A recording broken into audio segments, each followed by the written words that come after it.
गोरखपुर में एक 22 वर्षीय युवती के साथ कथित तौर पर शादी का झांसा देकर शारीरिक संबंध बनाने, गर्भपात कराने और फिर 10 लाख रुपए की मांग करने का गंभीर मामला सामने आया है। पीड़िता की शिकायत पर शाहपुर थाना पुलिस ने आरोपी युवक समेत उसके परिवार के 4 लोगों के खिलाफ एफआईआर दर्ज कर जांच शुरू कर दी है। लेकिन इस पूरे मामले में कई ऐसे आरोप हैं जो लगातार सवाल खड़े कर रहे हैं। आखिर मंदिर में हुई कथित शादी के बाद ऐसा क्या हुआ कि मामला शाहपुर थाने पहुंच गया और क्यों पीड़िता अब न्याय की गुहार लगा रही है? पूरी खबर विस्तार से देखिए इस रिपोर्ट में। पीड़िता के अनुसार वह शाहपुर इलाके की रहने वाली है और उसके माता पिता का निधन काफी पहले हो चुका है। उसने पुलिस को बताया कि आरोपी विक्रम चौहान के रिश्तेदार उसके घर के पास रहते हैं। इसी दौरान दोनों की जान पहचान हुई और बातचीत शुरू हुई। युवती का आरोप है कि विक्रम ने उससे शादी करने की इच्छा जताई और भरोसा दिलाया वह उसे अपनी पत्नी बनाकर घर ले जाएगा। पीड़िता के मुताबिक शुरुआत में उसने शारीरिक संबंध बनाने से इनकार किया, लेकिन आरोपी लगातार शादी का भरोसा देता रहा। युवती का आरोप है कि 15 सितंबर 2025 को विक्रम उसे बुढ़िया माता मंदिर ले गया, जहां उसने उसकी मांग में सिंदूर भरकर शादी करने की बात कही। इसके बाद वह उसे एक अन्य स्थान पर ले गया, वहां दोनों के बीच शारीरिक संबंध बने। युवती का कहना है कि आरोपी ने खुद को उसका पति बताते हुए जल्द ही घर ले जाने का भरोसा दिया था, लेकिन इसके बाद घटनाक्रम पूरी तरह बदल गया। क्या मंदिर में हुई कथित शादी से भरोसा जीतने का जरिया था और क्या शुरुआत से ही युवती को धोखे में रखा जा रहा था? यही सवाल अब इस पूरे मामले के केंद्र में है।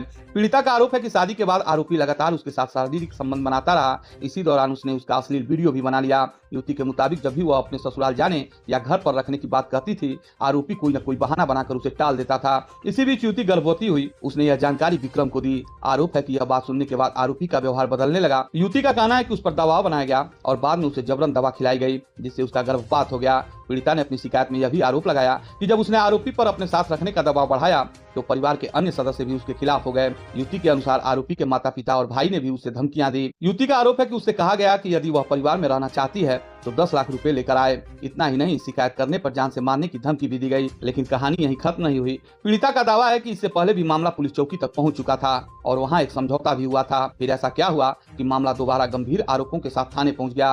युवती ने बताया कि उसने पहले पादरी बाजार पुलिस चौकी में भी प्रार्थना पत्र दिया था। उसके अनुसार उस समय आरोपी और उसके परिवार के लोगों ने शादी स्वीकार करते हुए उसे घर ले जाने का आश्वासन दिया था। कथित तौर पर इसी आधार पर एक सुलहनामा भी हुआ।